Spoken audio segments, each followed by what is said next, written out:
साल में 12 शिवरात्रि आती हैं, लेकिन एक रात ऐसी होती है जब स्वयं भगवान शिव जागते हैं। वो रात जब सृष्टि का संहार रुका था, वो रात जब शिव और शक्ति एक हुए थे। वही रात है महाशिवरात्रि।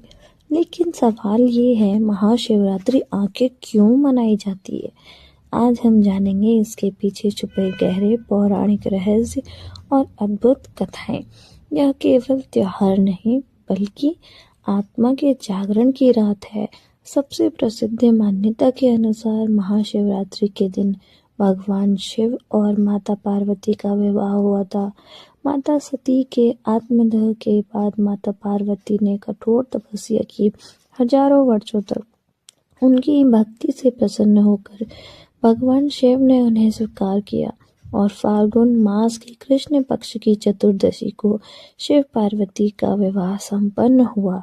इसी कारण यह दिन वैवाहिक जीवन में सुख, प्रेम और समर्पण का प्रतीक माना जाता है।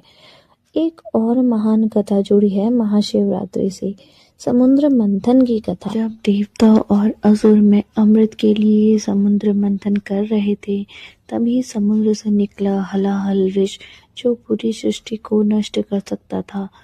तब सभी देवता भगवान शिव की शरण में गए और भगवान शिव ने बिना किसी भय के विष को पी लिया, लेकिन उसे कंठ में ही रोक लिया। इसी कारण वह नीलकंठ कहलाए। शिवलिंग के प्रकट होने की कथा भी इसी से जुड़ी हुई है। एक बार ब्रह्मा और विष्णु में विवाद हुआ, कौन श्रेष्ठ है। तभी एक अग्नि स्तंभ प्रकट हुआ जिसका न आदि था न अंत। दोनों देव उसका छोर खोजने निकले, लेकिन असफल रहे। तभी उस स्तंभ से स्वयं भगवान शिव प्रकट हुए। इसी दिन शिवलिंग का प्रथम प्राकट्य हुआ और वह दिन था महाशिवरात्रि।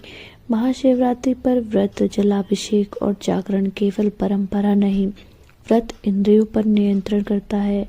जागरण आत्मा को जागृत करते हैं।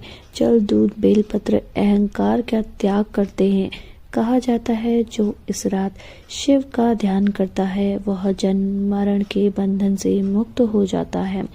योग शास्त्रों के अनुसार इस रात पृथ्वी की ऊर्जा ऊपर की ओर होती है, इसीलिए ध्यान और साधना कई गुना प्रभावशाली हो जाती है। महाशिवरात्रि केवल पूजा नहीं, बल्कि आत्म उत्थान का अवसर है। महाशिवरात्रि हमें सिखाती है, संहार में भी करुणा होती है, त्याग में भी शक्ति होती है और मौन में भी ईश्वर बसता है। अगर आपको यह वीडियो पसंद आया